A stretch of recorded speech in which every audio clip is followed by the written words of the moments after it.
Bonjour tout le monde, bienvenue à ce live, le premier d'une série de 5 que je vais faire, donc un par jour. Donc toute cette semaine, il y en aura un. Donc aujourd'hui, demain, mercredi, jeudi et vendredi, tous les jours à midi sur des thématiques spécifiques.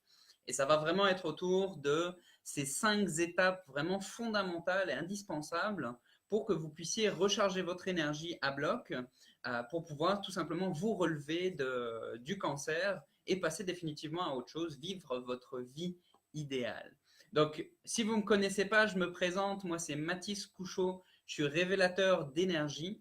Je suis vraiment spécialisé au niveau, j'accompagne les gens en fait tout simplement qui sont en rémission de cancer et je les accompagne en fait à recharger leur batterie pour qu'ils puissent vraiment passer à autre chose, qu'ils puissent passer à la prochaine étape, vivre leur nouvelle vie à 100%. Donc, si vous ne me connaissez pas, c'est ce que je fais. Euh, je vais avoir avec moi aujourd'hui un super invité. Vous allez voir, on va vous parler plein de choses. Je peux peut-être rappeler la dynamique, la thématique du live, donc qui est de recharger votre confiance pour que vous puissiez vous réapproprier votre corps. Parce que ça, c'est hyper important, comme vous allez pouvoir le voir. Donc, on va vous parler de plein de choses avec mon invité. On va vous parler de respiration, on va vous parler de douleurs, de symptômes. On va vous parler de médecine traditionnelle chinoise. On va vous parler de la respiration, cet outil clé. On va même vous montrer des exercices comme ça, gratuitement. On va vous donner ce cadeau-là. Et puis, donc voilà, comme je disais, j'ai un invité qui est vraiment qui est quelqu'un que j'aime beaucoup, qui est un très grand professionnel qui s'appelle Laurent Fresneau, qui est ostéopathe et qui est vraiment spécialisé sur tout ce qui est dans l'épuisement professionnel. Donc, je vous propose qu'on ne le fasse pas trop attendre trop longtemps et qu'on l'accueille tout de suite. Donc, Laurent, tu vas pouvoir te joindre à nous. Bonjour Laurent, Bonjour Mathis, ça va bien? ça va très bien ce matin, ouais. Merci beaucoup d'être là avec moi aujourd'hui pour ce live. Merci de l'invitation. Ben, merci, avec plaisir. Toi, ça fait longtemps que tu es dans ce domaine-là, ostéopathe? Ostéopathe, ouais, ça commence à faire un petit moment. Ça fait 10 ans maintenant que j'ai été diplômé, que j'ai Ouais, fini mes études, que je pratique ici à Montréal. ok. J'ai immigré il y a 10 ans et ça fait 10 ans que je pratique ici, ouais. C'est parfait ça, puis ça va, ça te plaît? Oui, Ouais, beaucoup. Je suis il toujours là. vaut mieux. Ouais. Donc, tous ceux qui nous regardent en ce moment, n'hésitez pas à mettre des pouces, des cœurs, des likes, quoi que ce soit. Ce que ça va faire, en fait, c'est que ça va montrer à Facebook qu'il y a un petit live qui est en train de se passer et que c'est digne d'intérêt. Donc, n'hésitez pas à mettre des pouces, des cœurs, des smileys, quoi que ce soit. Ça va permettre de booster un petit peu tout ça. Donc, aujourd'hui, on a une thématique très spécifique qu'on va vous aborder avec Laurent. Toi, bien sûr, on va parler pendant tous ces lives d'énergie, hein. Toi, d'ailleurs, tu es spécialisé en épuisement professionnel. Ouais. Est-ce que tu veux nous parler de ça rapidement? Ouais, bah en fait, j'ai eu, dans mon expérience, dans ma pratique, j'ai eu quand même l'occasion de voir pas mal de gens avec toutes sortes de problématiques. Ok, J'ai travaillé aussi, entre autres, pendant presque 5 ans dans une clinique médicale ici à Montréal ok, avec un spécialiste avec un médecin ORL en fait spécialisé dans les vertiges et étourdissements. ok, Et je me suis aperçu à traiter ce type de patientèle-là que il y a plusieurs facteurs qui contribuaient à leurs problèmes de santé, mais que le facteur number one qui revenait tout le temps, c'était l'épuisement. ok. Au final, on voyait que le problème de santé dans lequel qu'ils avaient, quand je les rencontrais moi, qui étaient les problèmes de vertige et étourdissement, Ouais, s'accompagnaient de plein d'autres problèmes et qu'au final, c'était l'épuisement sur le long terme d'accord, qu'ils accumulaient depuis des années et des années, qui les a amenés tranquillement à développer ce type de symptomatologie. d'accord, ok. Donc c'est pour ça que j'ai vraiment en fait à cœur, je me suis découvert un peu cette passion-là d'essayer d'aider les gens aussi dans leur quotidien. Ouais, D'où les ateliers que j'ai déjà donnés dans le passé sur des étirements, sur la respiration entre autres, oui. ce dont on va parler, mais d'essayer de donner des outils aux gens pour qu'ils arrivent à s'en sortir chez eux. Oui. D'ailleurs, je fais un petit aparté parce que j'ai pu assister à deux de ces ateliers d'ailleurs. Mhm. C'était vraiment super, très très intéressant.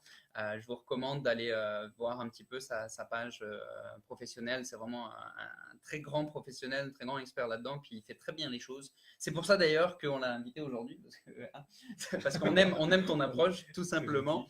gentil. Je veux aussi saluer Benoît qui est dans les commentaires qui va suivre. Si jamais vous avez des questions ou autres, puis que je passe à côté, Benoît, il est là, il va pouvoir répondre, il va pouvoir relancer. Donc, n'hésitez pas à mettre des commentaires, des questions ou autres. On va pouvoir rebondir au maximum là-dessus. Donc, la thématique du jour de ce live, recharger sa confiance pour se réapproprier son corps. Alors, pourquoi est-ce qu'on vous parle de ça? C'est parce que il y a une croyance un peu populaire qui est vraiment comme dans une espèce de dynamique où le corps, c'est une espèce de machine qui fonctionne d'ailleurs super bien, non pas ça, mais qui est une machine qui peut nous lâcher, qui peut nous mettre comme des bâtons dans les roues. Ça, c'est un petit peu la croyance qu'on peut avoir dans notre société actuelle. Et en fait, la réalité, moi, que j'ai vécue, puis tu pourras nous donner ton avis là-dessus aussi, bien sûr, mais la réalité, moi, que j'ai vécue, c'est que au final, toutes les cellules de mon corps, tous les champignons, toutes les bactéries, tous les microbes qui sont dans mon corps, parce qu'on n'est pas juste des cellules qui fonctionnent ensemble, il y a aussi tout un tas, il y a tout un microcosme qui vit avec nous.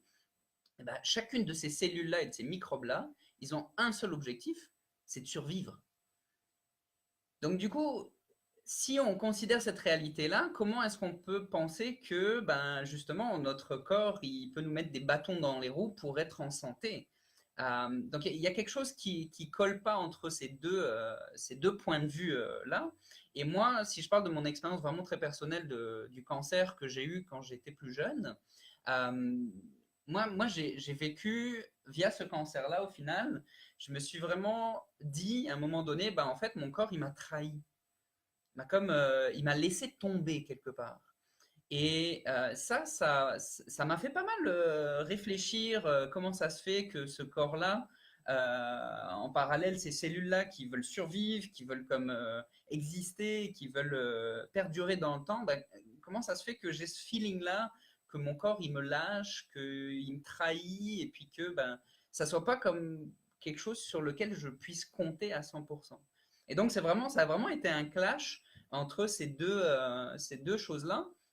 Et d'ailleurs, bah, par la suite, j'ai fait tout un tas d'erreurs en lien avec ça. Mais toi, t'en penses quoi un petit peu de ça, Laurent? De cette, au final, de ce contraste entre Ouais. ce qu'on nous apporte dans le quotidien, au final, que faites attention, vous pouvez tomber malade, vous pouvez avoir le cancer, vous pouvez... on nous fait beaucoup peur avec toutes ces maladies-là. Là. Ouais, au final, en t'écoutant parler, puis aussi de mon expérience, ça témoigne vraiment de la relation. Je trouve que c'est très révélateur de la relation qu'on a avec nous-mêmes, avec notre corps, avec la santé aussi. Euh, et ce que tu dis, c'est cette espèce ce que tu avais vécu comme un peu une trahison, ou un peu comme aussi une épée de Damoclès, quoi, qui peut toujours. C'est comme si à tout moment, la maladie pouvait vraiment nous tomber dessus sans prévenir, un peu comme un coup de traître, j'ai envie de dire. C'est comme un peu une partie, on est là avec des dés, puis un dé à 6 faces, là, puis on jette les dés, puis ben, si tu as 2-6, ben, tu tombes malade. Puis si tu as juste des 1, ben ouais, super, tu es en super santé. Mais au final, est-ce que tu as la sensation que ça marche réellement comme ça, toi? Non. Non. Clairement, de mon expérience. Non, non. non, on est, et j'ai envie de dire, heureusement, ça ne marche pas comme ça. Ouais. Parce que sinon, ça veut dire que c'est juste une histoire de hasard. Vous imaginez, c'est la roulette russe, quoi. C'est ça, c'est vraiment la roulette russe. Ça voudrait dire que la vie aussi, quelque part, si on pousse le raisonnement, la réflexion, la vie serait profondément injuste. Exact. C'est comme, la maladie tombe sur toi et pas sur moi, pas de bol. Ouais. Alors qu'en fait, non, ça ne marche pas comme ça. Oui, il y a beaucoup de facteurs qui sont parfois complexes à comprendre et qui ne sont pas toujours évidents à saisir, à prendre conscience, à mettre en évidence. Mais comme je disais, il y a vraiment, dans nos sociétés, on ne nous enseigne pas vraiment cette culture qui ferait qu'on serait en bonne, j'ai envie de dire, en bonne relation, en bon terme avec nous-mêmes, avec notre corps, avec notre santé. Parce qu'en fait, c'est une relation et ça se travaille. Comme n'importe quelle relation, elle a besoin qu'on en prenne soin. Exact. Et c'est quelque chose d'actif, c'est quelque chose de conscient. C'est ça, tout à fait. Et puis, si je repars de mon expérience de cancer, suite à ça, moi, comme j'avais ce feeling un peu que mon corps, il m'avait un peu trahi, qu'il m'avait laissé tomber, moi, en fait, j'avais quand même développé, et puis ça va un peu dans le sens de notre société moderne, c'est qu'au final, je ne l'écoutais plus. C'est-à-dire que quand j'avais des maux de tête, ce que je faisais, c'est que je prenais de l'éthinénol pour cacher ces maux de tête-là, les faire taire. Quand j'avais des douleurs physiques, ben, je prenais des antidouleurs. Mhm. Ou alors j'écoutais juste pas, et puis je faisais, ah, bah, ça va passer. Et donc, au final, j'étouffais mon corps, puis je le faisais taire continuellement. Et je continuais en fait dans ma lignée, en fait, dans ma voie, Mhm. dans ce que je faisais, mais sans aucun réajustement. Et au final, ça, pour moi, ça a été la plus grande erreur. Et aussi, vraiment, ce que j'ai le plus retenu de mon cancer, ben, c'est beaucoup ça. C'est qu'au final, si on continue dans sa lignée sans rien changer au fur et à mesure de sa vie et sans écouter son corps, ben, le corps, au final, il va toujours finir par nous rattraper. Il va toujours finir par trouver un moyen pour nous dire arrête-toi, ou fais les choses différemment, ou prends soin de moi, parce que j'ai besoin de ça. Et plus on va le faire taire, plus il va nous le rappeler fort, plus il va frapper fort, plus il va nous empêcher de continuer d'avancer, tout simplement parce qu'il y a certaines façons de faire, il y a euh, certaines habitudes qu'on a qui sont Mhm. néfastes pour lui. Et ben, il va nous le rappeler tout simplement et de plus en plus fort si on l'en empêche. Ouais. En fait, vas-y. Oui, tout ce que tu dis là, ça me fait penser que dans cette relation dont je parlais, c'est comme si petit à petit, si on l'écoute pas, comme ce que tu décrivais, tranquillement, nos routes s'éloignent. Mhm. Et elles s'éloignent de plus en plus. Et du coup, il y a comme une espèce de distance qui se crée entre nous et notre corps ou notre santé, j'ai envie de dire, ou nous-mêmes. Et plus cette distance augmente, et moins on va être en santé au final. Moins c'est bon pour nous. On a Effectivement. besoin, comme dans toute relation, de prendre des nouvelles, comme tu disais, de l'écouter, de lui dire, OK, qu'est-ce qui se passe pour toi? Comment ça va? De quoi tu as besoin? Est-ce qu'on est sur la bonne route ensemble ou pas? Exact. Puis en fait, pour vous faire comprendre ça un petit peu, je vais faire une métaphore parce que moi, ça vraiment, ça m'a popé, là, ça a permis d'avoir un grand déclic. Je vais te prendre comme exemple, si tu le veux Ouais, bien. bien sûr. Alors, imagine-toi, tu es en train de conduire ton auto. OK, je conduis. Ok, tu es, au volant, là, tu es sur l'autoroute. Donc, tu as ton tableau de bord. C'est quoi ton auto que tu conduis là? Une Honda. Une Honda. Ok. Mm. Et puis, ton tableau de bord, il est bien, ton tableau de Ouais, bord c'est aujourd'hui. classique, deux ronds, un pour la vitesse, un pour le contour. Ok, Voilà. super. Donc, Laurent est sur l'autoroute, il conduit. Puis là, tout d'un coup, tadam, il y a un petit voyant qui s'allume sur son tableau de bord. C'est le petit voyant ben du carburant. Vous savez, qui commence à clignoter, où il s'allume et il reste. Alors toi, en voyant ça, qu'est-ce que tu fais, Laurent? Bah, logiquement, il faudrait que je me dise si j'ai plus beaucoup de carburant, il faut que je m'arrête, il faut bientôt que je trouve une station-service pour remettre de l'essence. De l'essence. Ok, donc ça c'est le voyant de l'essence. Laurent, il a tout de suite compris que ben, il lui manquait il lui manquait dans son réservoir de l'essence. Donc à la prochaine sortie, il va essayer de sortir et d'aller mettre de l'essence, tout simplement. Mhm. Maintenant, tu viens de mettre de l'essence, cool, t'es rassuré, t'es calme, Je suis tranquille, je suis serein, là, j'ai le plein dans mon voiture, je peux rouler t'as encore encore, 300 km à faire, mais c'est bon. no problème. Ouais. On est d'accord. Donc maintenant, il continue de rouler, toujours sur l'autoroute. Puis d'un coup, il y a un autre voyant qui s'allume. Puis ce petit voyant-là, c'est le voyant moteur. Ouh, ça c'est pas bon. Ça, Ça c'est ça c'est moins bon. c'est moins bon. Hein. Non, Et ouais, alors, même moins. qu'est-ce qui te vient, qu'est-ce que tu fais quand tu as ce voyant-là qui te vient à l'esprit? Enfin, pas qui te vient à l'esprit, mais qui s'allume, tout simplement. Euh, hmm. Si je le connais pas, si je sais pas à quoi ça correspond, moi je vais essayer de me servir de mes autres sens. La Ok, première chose qui vient, c'est comme en roulant, est-ce que je sens une vibration particulière dans le volant? Est-ce que je sens un problème dans la direction? Ou est-ce qu'il y a un bruit bizarre, ouais, inquiétant, pas normal? ok, Puis si vraiment ça m'inquiète, il va falloir que je m'arrête éventuellement dans un garage pour essayer de demander conseil. ok. Donc en fait, tu essayes d'utiliser tes sens, puis tu essayes de voir, de faire des liens, en fait. C'est ça Ouais, que j'entends? Tu ouais, essayes de faire des ouais. liens avec des choses que tu connais. Voir si ouais, voilà, voir si avec mes connaissances j'arrive à me retrouver, à me réorienter Ok, ou pas. ok. Si j'y arrive pas, faut. Et puis si jamais tu sais pas, bah, ce que tu fais, c'est que tu t'arrêtes Et je vais voir un dans le garage professionnel le plus et proche. c'est ça. Ok, d'accord, tu vas voir un professionnel. Donc, vous voyez, bah, je pense que l'exemple, je pourrais continuer Ouais, avec j'aimerais plein bien. d'autres voyants. Tu peux t'arrêter sur le bord de la route, Yes, sortir et puis aller boire un bon coup dans une microbrasserie, par exemple. par exemple. Donc, en fait, cet exemple-là, ce que je veux vous faire comprendre, c'est que notre corps, au final, c'est comme ce cadran, en fait, ce tableau de bord de votre auto, de votre char. si jamais vous ne savez pas les icônes à quoi ça correspond, ben, elles vont beau avoir s'allumer, flasher, clignoter, tout ce que vous voulez, mais le symbole, si vous ne le connaissez pas, eh ben vous ne savez pas ce que ça veut dire. Donc vous allez tout simplement continuer sur l'autoroute sans en prendre conscience. Ou ce que vous allez faire, c'est qu'il va peut-être à un moment donné commencer à vous agacer, donc vous allez prendre un gros plaster, vous allez mettre sur votre tableau de bord, comme ça vous n'allez plus le voir, mais il va moins vous agacer. Mais par contre, le problème, il est toujours là, d'accord? Il est toujours là en arrière-plan. Avec votre corps, c'est la même chose. Si vous ne connaissez pas les signaux, si vous ne comprenez pas les signaux que votre corps vous envoie, eh ben, vous allez finir au final par continuer de la même manière. Donc, si c'est le voyant carburant qui s'allume, ben, vous allez complètement sucer votre énergie, être à sec, puis ben, vous allez tomber en burn-out ou en dépression ou autre. Si c'est le voyant moteur qui s'allume, ben, vous n'allez pas nécessairement vous arrêter pour aller voir un ostéopathe, aller voir un massothérapeute, aller voir un médecin, aller voir quoi que ce soit, ou juste vous arrêter pour, comme tu disais, connecter à vos sens, à vos sensations, et pouvoir comprendre ce qui se passe pour pouvoir faire les choses différemment pour que votre corps, il vous resuive. Parce que chaque douleur, chaque mot de tête, chaque chose que vous ressentez dans votre corps, c'est un signal. Alors bien sûr, je fais une aparté. Ici, on ne va pas parler, mettons, de douleurs qui sont suite à une opération où on a, je prends un exemple comme ça, où on a sectionné un nerf et là, ça envoie, voilà, il y a des douleurs récurrentes. On ne parle pas nécessairement de ce genre de choses. Il n'y a pas eu une intervention extérieure qui fait qu'on a des douleurs suite à cette intervention extérieure. C'est vraiment plus dans votre quotidien, les signaux que votre corps peut vous envoyer quand, par exemple, vous êtes toute la journée devant votre ordinateur à écrire tout le temps, à manipuler la souris avec des petits mouvements comme ça répétitifs.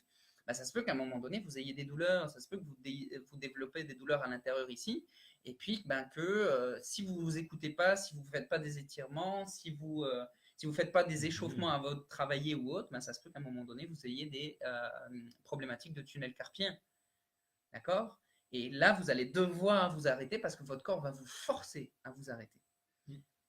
Donc, est-ce que ça te parle, toi, Oui, complètement. Complètement. Je vois ça quotidiennement dans mon bureau, là. C'est souvent ça qui se passe. Là. Donc, au final, on vous propose en fait une autre compréhension. Plutôt que de jouer à la roulette russe ou alors avec les dés, à lancer les dés à tous les jours, à savoir si vous allez être malade ou pas, c'est tout simplement en fait de réécouter son corps et puis de retrouver une confiance en soi. Parce que moi, à partir du moment où j'ai eu ce déclic-là, où j'ai compris ce tableau de bord-là, que j'avais le choix soit de le comprendre et de le connaître, et donc de pouvoir naviguer tranquillement et puis faire face aux fluctuations de mon corps et aux évolutions de mon corps. Donc soit j'avais ce choix-là, soit j'avais le choix d'être dans une soucoupe spatiale et puis d'avoir un tableau de bord que je comprenais pas du tout et que je mettais des plasters au final partout pour éviter d'avoir à voir ces voyants lumineux là qui m'agaçaient, avec tous les impacts que ça peut avoir, parce que, encore une fois, le corps, il va frapper de plus en plus fort et il va vous obliger à vous arrêter. Donc, ça, c'est quelque chose que moi, j'en profite là. C'est quelque chose que je vois souvent quand les gens viennent me voir pour des douleurs qu'ils ont en général, qui sont apparues. On va dire 80% des consultations, c'est des douleurs qui ne sont pas suite à un traumatisme physique. C'est-à-dire, c'est une douleur qui est apparue entre guillemets d'elle-même. C'est-à-dire, le matin, je me suis réveillé, j'ai un torticolis, j'ai mal au bas du dos, j'ai une douleur quelconque quelque part. Et au final, les gens me disent, ça a apparu tout seul, comme ça, j'ai rien fait. Et quand, dans l'interrogatoire, je leur pose des questions, finalement, on remonte dans le temps, puis on s'aperçoit que dans les semaines ou dans les mois qui ont précédé, il y en avait, comme tu disais, des signaux. Ouais. Et au début, ils commencent petits, ils commencent assez subtils, ils sont petits. Mais comme tu dis, plus les personnes, parce qu'elle est prise dans son rythme de vie et dans son train de vie, et qu'elle n'a pas le temps de s'arrêter et de s'écouter, comme tu dis, là, au début, c'est petit, puis ça devient de plus en plus fort jusqu'à ce que vraiment, la personne, un matin, se lève et elle est bloquée. Ouais. Et comme tu dis, son corps l'empêche de juste continuer à fonctionner sur le même rythme. Exact. Puis vraiment, moi, ce que je peux vous dire, c'est qu'après la leucémie que j'ai eue, donc après les prises de conscience et ce déclic-là que j'ai eu, j'ai commencé à faire beaucoup plus attention à écouter justement les sensations de mon corps. Donc, par exemple, si je faisais un mouvement et que dans tel angle de mouvement, bah, ça commençait à être douloureux, ok, je commençais à regarder, ok, bah, c'est quoi les tenants et aboutissants qui font que dans ce mouvement-là, je commence à avoir mal. Est-ce que c'est parce que je fais trop ce mouvement? Est-ce que je porte des poids trop lourds en faisant ça? Est-ce que je porte trop mon sac à dos juste d'une épaule? Et puis ben, du coup, ben, au bout d'un moment, ça crée tout un tas de tensions, ça comprime des nerfs. Vous voyez, après, les liens, tranquillement, ils se font de plus en plus rapidement parce que vous comprenez votre corps. D'accord? Donc, et ça, moi, ça m'a permis, tu parlais tantôt de faire des choix conscients, ben, en fait, d'écouter mon corps, ça m'a permis de faire des choix conscients sur des habitudes de vie, tout simplement. Et à partir du moment où j'ai été capable d'identifier telles habitudes de vie ben, amènent telles sensations physiques qui sont comme inconfortables ou autres, ben, j'ai pu faire le choix conscient de changer ces habitudes-là, de les modifier, de les réduire ou de changer la dynamique autour de ça. Et du coup, ben, naturellement, quand je faisais ça, j'allais beaucoup, beaucoup, beaucoup mieux après. Donc c'est vraiment, ça paraît compliqué, mais en fait, c'est hyper simple. Il suffit d'être à l'écoute. D'accord? Et c'est pour ça qu'on vous parle beaucoup de retrouver la confiance dans votre corps, parce que dans confiance, ben, il faut écouter pour pouvoir, il faut accueillir, mais il faut écouter aussi pour pouvoir retrouver cette confiance-là. J'ai envie de dire, tu as insisté sur le mot confiance, mais moi je serais sur le mot retrouver. Comme tu dis, c'est pas, ça paraît au début un peu out of nowhere, là. Ouais. Ça paraît nouveau pour les gens, alors qu'au final, ce dont tu parles et que je connais aussi, c'est que c'est excessivement naturel. Ouais. C'est quelque chose qu'on avait à la base et que malheureusement, dans nos éducations, nos sociétés, on a pu encourager à prendre soin, en fait, à expérimenter cette connexion, cette communication avec soi-même.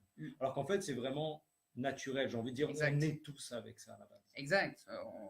Enfin, effectivement, c'est un conditionnement, en fait, comme tu dis. Puis, c'est pas si compliqué que ça que de déconditionner cette chose-là. Puis, il y a plein d'avantages à être à l'écoute de son corps et à comprendre les signes qu'il nous envoie. Parce que plus vous comprenez les signaux qu'il vous envoie et plus vous êtes à l'écoute de votre corps, bah, plus vous allez être capable de vraiment aller avec le flot de votre corps aussi. Donc, moins vous allez être forcé par votre corps de vous arrêter. Moins vous allez prendre vos vacances. Et quand vous allez être en vacances, vous allez tomber malade. Vous allez vivre de moins en moins ça. Parce que, d'ailleurs, est-ce qu'il y en a parmi ceux qui regardent qui, à chaque fois qu'ils partent en vacances, ils tombent malades? Puis pas nécessairement la grille ou la grosse affaire, mais juste comme ils ont des symptômes où le corps enfin, leur parle plus fort, ou ils ont des douleurs qu'ils n'avaient pas avant ou autre, ou quoi que ce soit comme ça. Et j'ajouterais comme symptôme, parce que c'est un grand classique que je vois moi, en consultation, torticolis ou se bloquer le bas du dos. Ça peut être la veille des vacances, le jour des vacances ou le jour numéro 2, mais dans cette zone de transition entre le moment où je travaille et le moment où je passe en vacances ou le moment où je m'arrête. Souvent, là, le corps va décompenser et exact. fréquemment. Ou alors, si vous partez en vacances et vous êtes complètement claqué pendant vos vacances, vous ne comprenez pas pourquoi, parce qu'en fait, quand vous travaillez, vous êtes plein d'énergie. Ça, c'est des signaux aussi que ben, le corps, quand il s'arrête, en fait, il tombe tellement de haut parce que vous êtes dans un tourbillon qui vous amène de très très haut et qui vous maintient très très haut. Et quand vous arrêtez, ben, vous allez tomber de haut. Mais ça veut dire qu'il y a un manque de repos, qu'il y a un manque non pas de gestion de stress, mais qu'il y a un manque d'arrêt de stress. D'accord? Parce que c'est nécessaire d'avoir des moments en fait, de pause par rapport au stress. C'est hyper important. Et si vous n'arrivez pas à détecter les signaux de votre corps ben, par rapport à ça, qui vous dit stop, arrête l'écran, arrête la souris, va prendre l'air, fais-moi bouger un petit peu mes épaules là parce que c'est tout pogné là-dedans. Si vous n'écoutez pas ces signaux-là, ben, il va vous forcer encore une fois votre corps à vous arrêter. Ça me fait penser à ce que tu dis, c'est vraiment ça me ramène le sujet un peu de l'épuisement, parce qu'au final c'est ça. Moi je trouve je vois beaucoup de gens qui on suit un peu, enfin je le nomme comme ça, mais il y a un peu un diktat de la performance aujourd'hui dans nos sociétés, où on nous dit qu'il faut tout le temps être en performance, il faut tout le temps performer sans jamais s'arrêter. Et ça, pour moi, c'est une des plus grandes tromperies. Et malheureusement, c'est ça qui mène, selon moi, beaucoup à l'épuisement et à toutes sortes de maux après qui vont venir. On ne peut pas physiologiquement être tout le temps dans un mode performance. Oui, on peut performer, mais ça doit s'alterner avec des phases de repos et de régénération. Si Exact. on fait ça, oui, on peut Exact. avoir des moments de performance. Mais être tout le temps dans la performance, c'est physiologiquement impossible. Et c'est, je pense, comme ça qu'on arrive à des issues, Exact. à des cul-de-sac, j'ai envie de dire, au niveau de la santé et que les problèmes ressortent. Puis, quand on vous dit écoutez votre corps, puis retrouvez la confiance en vos capacités naturelles, confiance en votre corps, on ne vous dit pas non plus qu'il ne faut jamais dépasser vos limites. Il y a une nuance qui est importante ici, parce que j'ai déjà eu, en fait, moi, la remarque, puis j'ai déjà eu ça aussi vis-à-vis des clients que j'ai accompagnés, où ils me disaient, oui, mais au final, je m'écoute tellement que ben, je fais plus grand-chose, quoi, parce que ben, dès que je fais un petit quelque chose, j'ai mal. Donc, il y a une nuance, il y a une petite limite ici. On en reparlera de ça, on en reparlera de la loi de l'hormèse, on en reparlera de challenger votre corps. Mais je rejoins vraiment ce que tu disais juste avant, c'est qu'il y a une nuance entre dépasser de temps en temps ses limites et de dépasser tout le temps d'une manière permanente et donc d'être dans une performance permanente, ses limites. Et il y a une grosse différence entre ces deux choses-là. Et c'est important de ça, prendre en compte ça, parce que ça va être important de dépasser, de sortir de sa zone de confort et de dépasser de temps en temps ses limites. Mais comme tu dis, il y a des phases de repos qui sont nécessaires. Ouais. Et on ne peut pas tout le temps être au-delà de ses limites. D'accord? Parce que là, vous allez foncer droit dans le mur. Puis le crash, il peut se manifester de plein de manières différentes, hein, au final. Hein. Ça peut être des fractures de stress, ça peut être tomber malade avec une grosse grippe parce que le système immunitaire il est tellement faible parce que ben, vous n'avez pas permis au corps de se régénérer que voilà, votre système immunitaire il flanche. Ça peut être tous les problèmes aussi d'épuisement, comme tu disais. Ouais, d'épuisement, et ça va souvent se manifester par beaucoup de tensions et de problèmes à l'arrière du corps. Dans les chaînes musculaires postérieures, pour faire rapidement, ça peut être des problèmes de cou, ça peut être des problèmes de milieu de dos, de bas de dos, des sciatiques aussi. Un autre problème qu'on voit vraiment très fréquemment, les fasciites plantaires. Là, on dirait que c'est une épidémie en ce moment là. C'est vrai, c'est vrai. Et au final, tout ça, c'est pas juste des problèmes isolés à certains endroits dans le corps, c'est des manifestations différentes d'un même problème. Parce que quand on est dans la performance, on est toujours à l'image de courir, hein, mais physiquement, ça se traduit par, dans notre posture, être toujours un peu porté vers l'avant. Et du coup, pour arriver à créer un équilibre, nos chaînes musculaires postérieures, elles vont tirer aussi. Et c'est comme ça, on accumule de la tension, puis au bout d'un moment, ça fait mal. Une fasciite, une sciatique, un torticolis. Puis ce qui est hyper intéressant dans ce que tu dis, Laurent, c'est que je fais vraiment un pont rapide avec la médecine traditionnelle chinoise parce que le premier, en fait, là où le méridien des reins commence, c'est sous les pieds. Sous les pieds et d'ailleurs vers l'avant du pied. Donc comme tu dis, hein, on se pense vers l'avant. Donc on va mettre plus de pression sur ce point du rein 1. Et en fait, il faut savoir qu'en médecine traditionnelle chinoise, les reins, c'est nos réservoirs d'énergie. D'accord? Donc, moins vous allez avoir d'énergie, plus vous allez être fatigué, ben, plus vous allez avoir tendance à stimuler ce point justement qui est à l'avant du pied. Donc, vous allez mettre plus de poids pour le stimuler, puis faire en sorte que ben, redémarre la machine, là, on va pomper sur justement pour que les reins puissent cracher plus d'énergie. Donc ça me fait vraiment, je ferme la parenthèse ici parce que ça, on va pas rentrer trop dans les reins. Les reins, ça va être, c'est ça, ça va. Puis on va en reparler dans un autre live des reins, donc je garde ça pour la prochaine fois. Mais donc là, on vient un petit peu de parler beaucoup de la thématique du live d'aujourd'hui. Moi, ce que j'aimerais vous amener en fait aujourd'hui, puis d'ailleurs Laurent, c'est aussi pour ça que tu es là, c'est vraiment quelque chose qu'on aimerait vous amener, c'est que il y a un outil clé pour retrouver cette confiance en votre corps et tout simplement être capable de vous réécouter au final, de réécouter les sensations physiques, de vous ramener centré, d'accord? Ben, c'est la respiration. Parce que la respiration, au final, on peut se passer de plein de choses. On peut se passer de manger pendant une quarantaine de jours sans avoir de problématiques diverses et variées, dépendamment de où vous en êtes dans votre pratique du jeûne, etc., etc. On peut se passer de boire pendant à peu près une semaine. À peu près. C'est faisable. Sans avoir, pareil, de grosses problématiques majeures. On peut se passer de bouger pendant longtemps. Pendant très longtemps. Avec des douleurs, bien sûr, qui vont se manifester.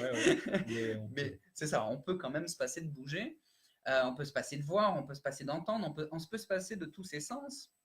Mais par contre, essayez de vous passer de respirer pendant plus de 3 minutes, je vais vous dire que vous allez avoir du mal. Le record du monde actuel, je crois qu'il est à 22 minutes et 37 secondes, quelque chose comme ça, autour de 22 minutes. Ok, ce qui est déjà impressionnant. Ce qui est complètement hallucinant, quoi, vraiment complètement hallucinant.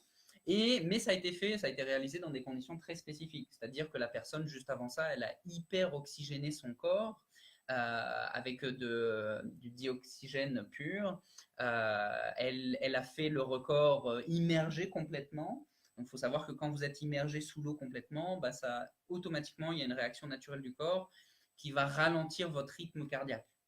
C'est automatique. Donc, il y a des conditions particulières dans lesquelles elle s'est mise pour pouvoir réaliser ce record-là. Mais pour nous, communs des mortels, essayez d'arrêter votre respiration pendant plus de 3 minutes. Vous allez voir, c'est très difficile. Est-ce que tu veux nous parler un petit peu de la respiration, puis pourquoi au final ça permet de retrouver cette confiance en son corps, pourquoi ça permet de reconnecter à son corps? Tu veux nous faire un... Ah oui, avec plaisir. Je suis là pour ça. Lâche-toi loose. Ok, je me lâche. Je vais vraiment, en fait, c'est vraiment dans la continuité de ce qu'on dit depuis tantôt. C'est que au final, moi, c'est ma manière de le voir, de l'appréhender. C'est que tu parlais de quand on n'écoute pas son corps, quand on n'est pas connecté à lui, quand vraiment il y a ce manque de connexion, ou j'ai envie de dire de communication. On a des problèmes de santé qui pop à droite, à gauche, partout, comme j'ai mal au cou, puis tiens, j'ai une fasciite plantaire, puis mon sciatique qui m'embête en ce moment. Puis du coup, souvent les problèmes de santé commencent à devenir une longue liste d'épiceries. On voit ça comme une liste d'épiceries, vous voyez, comme tiens, j'ai un problème là, puis j'ai aussi un autre problème là, puis j'ai aussi un autre problème là, puis j'ai aussi un autre problème là. Et on a l'impression que tous ces problèmes souvent ne sont pas reliés. Moi, dans les consultations en ostéopathie, ce que j'explique aux gens, il m'arrive des fois, il y en a avec cette liste d'épicerie en me disant j'ai plusieurs problèmes. Et au final, une fois qu'on fait l'interrogatoire, une fois qu'on commence à faire des tests, à essayer de comprendre comment ces problèmes sont apparus, on s'aperçoit qu'il y en a beaucoup, il y a plusieurs de ces symptômes qui ont la même origine. Et donc, souvent, c'est pas j'ai plusieurs problèmes, autant de problèmes que ma liste d'épicerie, c'est plutôt au final, j'ai un ou deux problèmes, ou très peu au final, qui s'expriment de plusieurs manières à différents endroits dans le corps. Et donc, au lieu d'avoir cette vision un peu de cette sensation, cette appréhension du corps que tout est séparé, puis il y a comme plein de problèmes à différents endroits, puis comment on va gérer, c'est comme si on avait une fuite dans un appartement. Mon Dieu, ça fuit dans la salle de bain, puis ça fuit dans la cuisine, puis ça fuit à la cave. Non, au final, s'il y a autant de fuites partout, c'est peut-être qu'il y a un problème à la base, quelque part dans la plomberie, qu'il faut aller regarder. Donc, c'est un peu ça aussi les approches de toutes les médecines holistiques. Ça va être d'avoir cette vision globale et d'essayer de remettre du sens dans ce qui peut paraître comme les différents problèmes de santé qu'on a, en fait, qui sont pas si inconnus, c'est ça, les uns des autres, et faire des liens. Alors ça, c'est par exemple le métier de thérapeute holistique, comme un ostéopathe, comme un acupuncture, comme un massothérapeute, comme différentes personnes. Mais chez soi, et c'est pour ça que du coup, finalement, c'est le premier atelier que j'ai commencé à donner, la respiration. Je trouve que chacun, chez soi, a cet outil extraordinaire qui est la respiration et qui va vraiment permettre de recréer ce lien au quotidien, de recréer cette communication, comme je parlais tantôt, de la pratiquer au final, de l'entretenir, de la recréer, de la retrouver, comme tu disais. Donc, en respiration,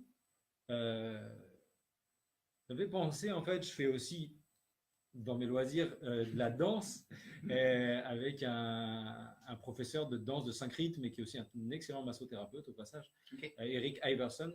Et lui, il dit toujours, et c'est ce qu'il dit, c'est ce qu'il a enseigné dans cette danse-là, c'est qu'au final, bon, c'est pas vraiment une danse chorégraphiée, c'est plutôt quelque chose de libre et d'instinctif, mais il y a quand même des lignes directrices. Et même si on respecte bien ces lignes directrices au moment qu'on pratique cette danse, je me rappelle d'une enseignante qui m'avait fait vraiment cette démonstration. Elle a dit, regardez, je vais vous faire une démonstration, je vais danser, puis après, je vais le refaire en respirant. Vraiment en intégrant de manière plus présente, plus active la respiration. Et elle disait, au final, on avait vraiment perçu cette différence entre les deux. Au niveau des mouvements, c'est les mêmes. Mais dans la deuxième version, avec la respiration qu'elle impliquait vraiment dedans, sa danse était comme plus habitée, j'ai envie de dire. Il y a vraiment une présence, il y a quelque chose qui se dégageait d'elle, qu'on faisait comme, oh, waouh, il y a quelque chose qui émanait d'elle, une espèce de cohérence, une harmonie qui était présente avec la respiration et qui était vraiment moins visible, moins appréhendable quand elle respirait moins dans la première version. Ok.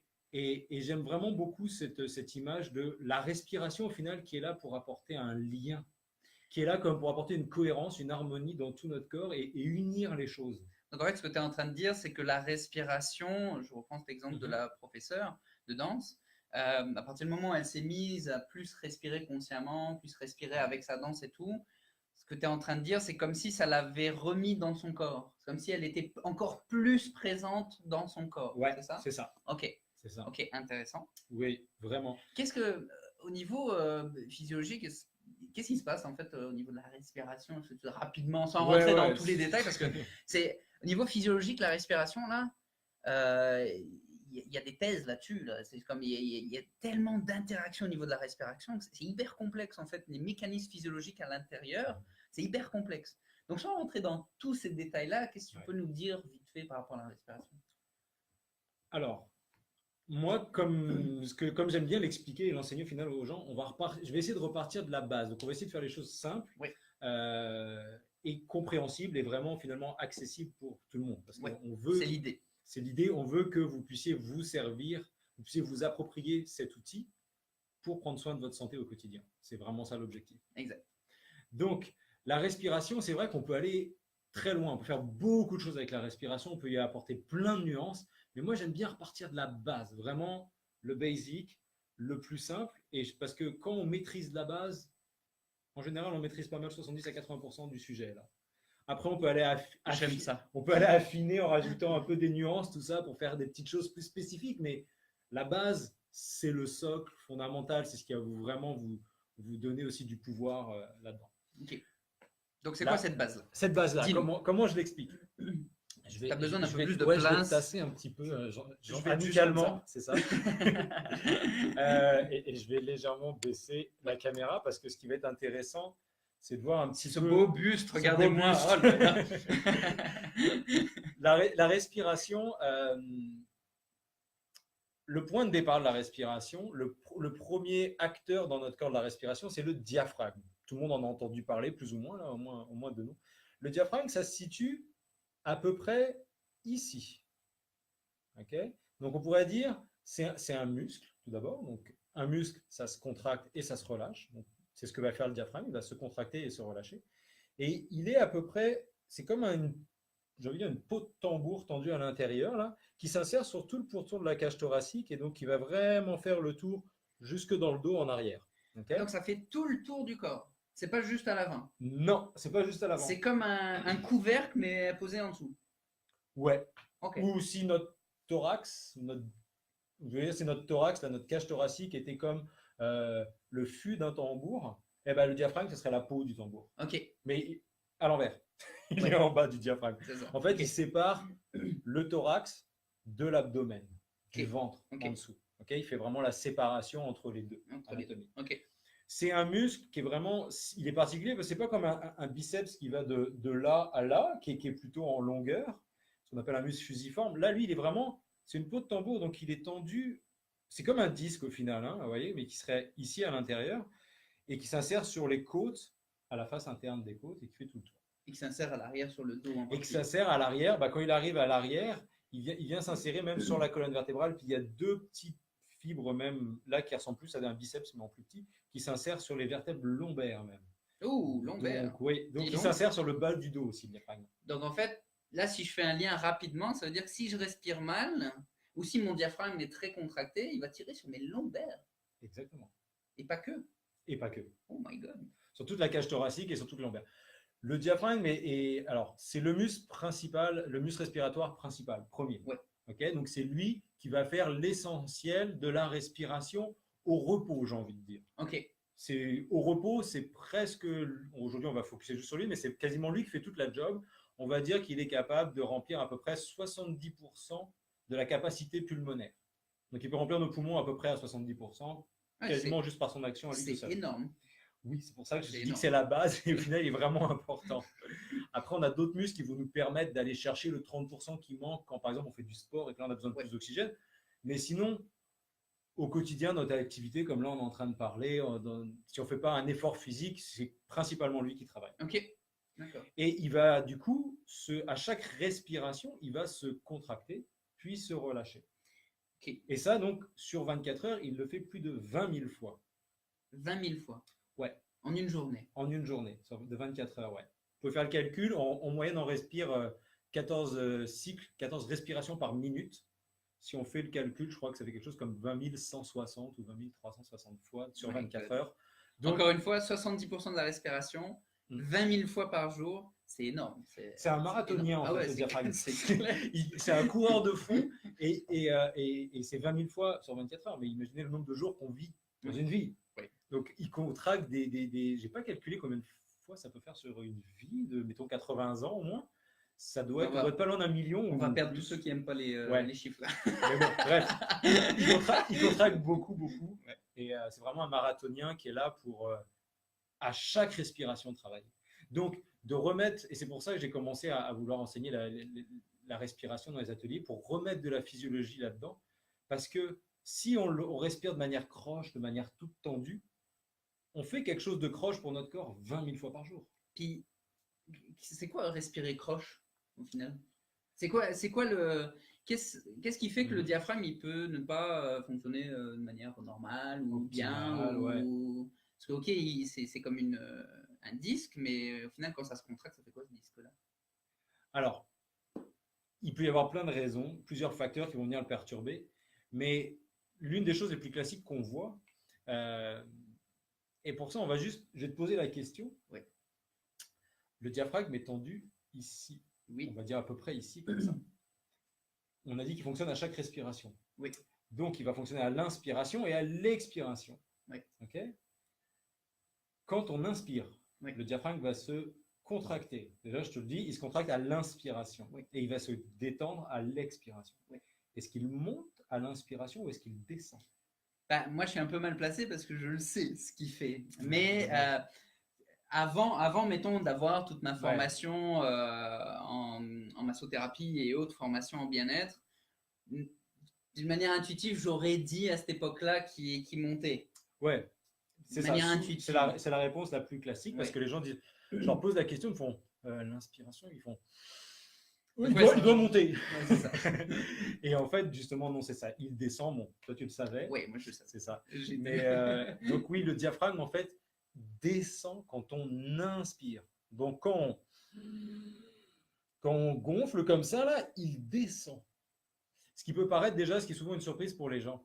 Et du coup, encore une fois, dans notre rythme de vie, là, à être assez speed, à être assez stressé, à pas prendre pas prendre le temps de s'écouter, on peut avoir plein de mauvaises habitudes, de réflexes qui vont venir contrecarrer en fait le mouvement physiologique du diaphragme.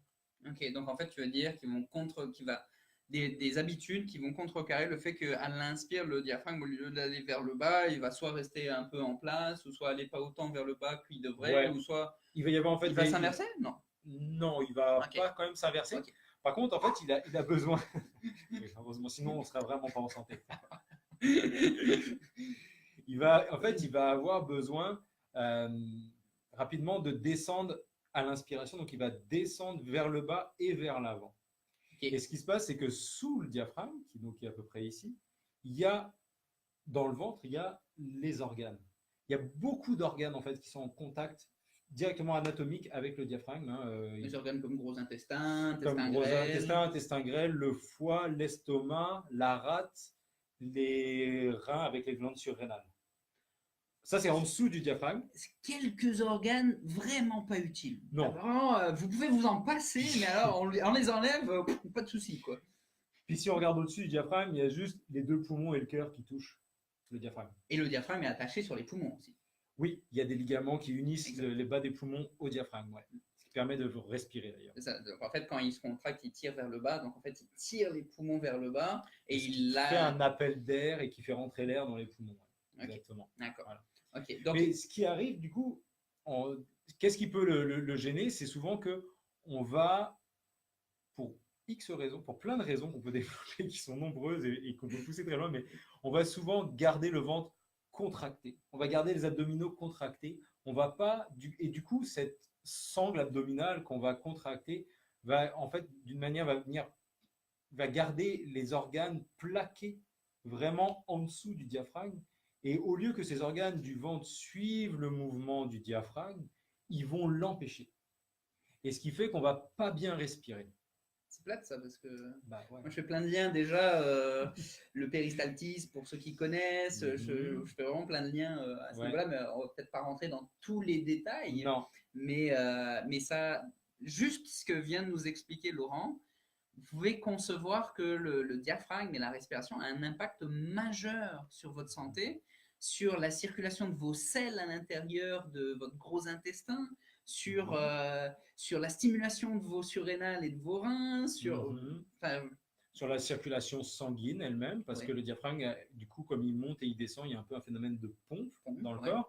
Il va aussi participer à ce qu'on appelle le retour veineux. Donc un diaphragme qu'on empêche de bien fonctionner, on l'empêche de bien pomper. Du coup, à long terme, on perturbe aussi le retour veineux. Donc ça peut se manifester par des problèmes de jambes lourdes, des varices, des hémorroïdes, toutes sortes de problèmes. Donc respiration là, via le diaphragme, c'est majeur, ok? Au niveau de votre santé, de votre bien-être, c'est majeur. Ne sous-estimez pas ça. Puis, encore une fois, comme on disait tantôt, la respiration, en plus de tout ce que ça a comme impact physiologique, ça va vous recentrer, ça va vous reconnecter à votre corps au final. Exactement. Ouais. Donc ça, c'est hyper important. Ça va, moi je trouve, pour le pratiquer quand même depuis pas mal d'années, ça remet du mouvement à l'intérieur. Au final, en ostéopathie, alors le diaphragme en ostéopathie, là, pour ceux qui ont déjà consulté un ostéopathe, c'est ce que moi j'appelle un des 3 grands carrefours de régulation du corps. C'est vraiment un endroit clé.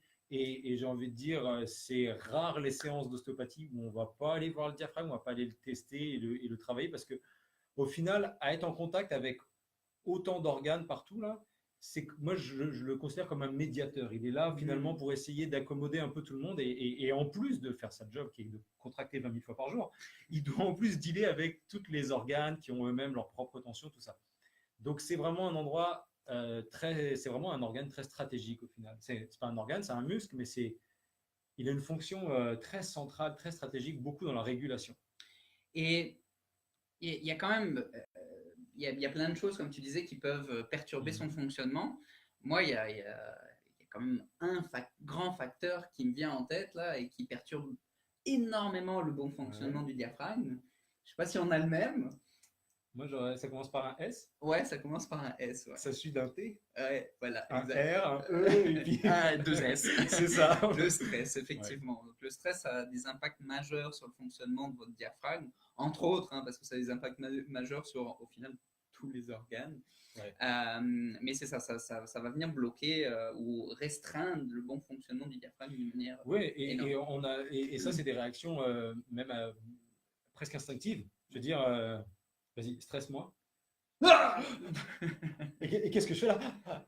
Tout de suite, ça affecte la respiration. Tout de suite, ouais, on fige, on bloque, on contracte. Tout de suite, il monte sa plaquette de chocolat. Pour ceux qui le voient, là, je ne sais pas si ça se voit à la caméra, mais on contracte les muscles qui sont les muscles respirateurs accessoires qui s'adressent au cou. Bon, on ne va pas rentrer là dans le sujet, mais on contracte beaucoup d'affaires. Ouais. Et la respiration, au final, dès qu'on vit une émotion et dès qu'on vit un stress aussi, on est affecté. Notre respiration, tout est affecté. Ouais. Et au final, comme la respiration est vraiment une fonction très centrale, on n'arrête pas de dire son importance, d'écrire son importance depuis tantôt. Si la moindre émotion, le moindre stress va venir perturber notre respiration, au final, comme elle est centrale, c'est là que ça a une répercussion sur plein d'autres fonctions dans le corps. Et c'est là que ça a un impact très néfaste, at large, sur toute notre santé. Exact. Puis, je pense qu'on va pouvoir conclure peut-être avec le parasympathique, sympathique, mais d'une manière très vite, là, vraiment très vite. Très simplement, vous avez 2 mécanismes dans votre corps. Vous avez une pédale d'accélérateur, d'accord, qui vous permet d'être en action, ok. Puis vous avez une pédale de frein, ok. Puis la pédale de frein, c'est la pédale qui vous permet de vous poser et d'activer des mécanismes de régénération et de nettoyage du corps. Est-ce que c'est pas mal ça? Oui, j'ai rajouté même la digestion. Et la digestion, effectivement. Donc, on a le sympathique qui est la pédale d'accélérateur, puis le parasympathique qui est la pédale de frein, ok.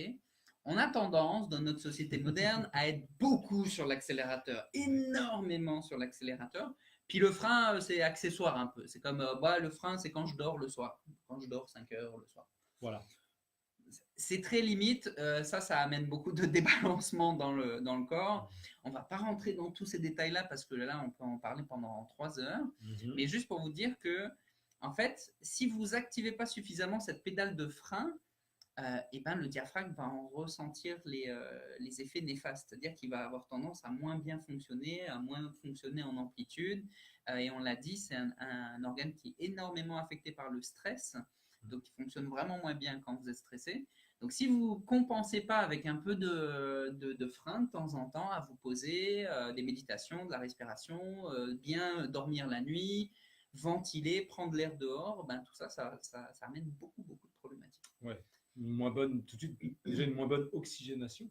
Donc le cerveau déjà va en pâtir, vu qu'il fonctionne beaucoup tout le corps, mais et la digestion aussi, la digestion est sous contrôle plutôt du parasympathique. Donc si on est tout le temps sur l'accélérateur, comme tu dis, sous dominance orthosympathique, forcément la respiration, la digestion en prend un coup aussi, donc le système immunitaire, donc tout ça. Ça, j'en reparlerai une autre fois, on rentrera dans ces détails-là, mais ça, c'est pas le sujet aujourd'hui. Est-ce que tu as fini tes démos? Oui, pour l'instant. Pour l'instant. Ouais, après, okay. on va te. D'accord, je reprends juste ma place, ça va être un peu plus confortable pour moi. Merci beaucoup.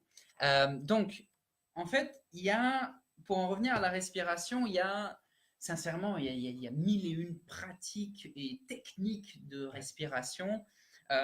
Moi, je regardais un petit peu les techniques de respiration que j'utilisais, puis je peux vous en nommer quelques-unes là. Alors, il y a la cohérence cardiaque, il y a la respiration pleine conscience, il y a la respiration carrée, il y a les Kapalabhati, il y a le pranayama, il y a anuloma, anuloma viloma, il y a les bastrika. C'est des noms beaucoup indiens parce que j'utilise pas mal d'exercices en fait de la médecine ayurvédique au niveau de la respiration. Mais vous voyez, juste là comme ça, je vous en ai cité une dizaine que moi j'utilise très régulièrement. Il y a la technique de la carpe aussi, je ne sais pas si tu connais. Non. La technique de la carpe qui est juste fantastique, qui est beaucoup utilisée pour les apnéistes, qui est vraiment une technique que j'adore. Mais bref, tout ça pour vous dire, il y a vraiment mille et une façons de faire des exercices pour fluidifier, renforcer sa respiration, s'oxygéner, etc., etc.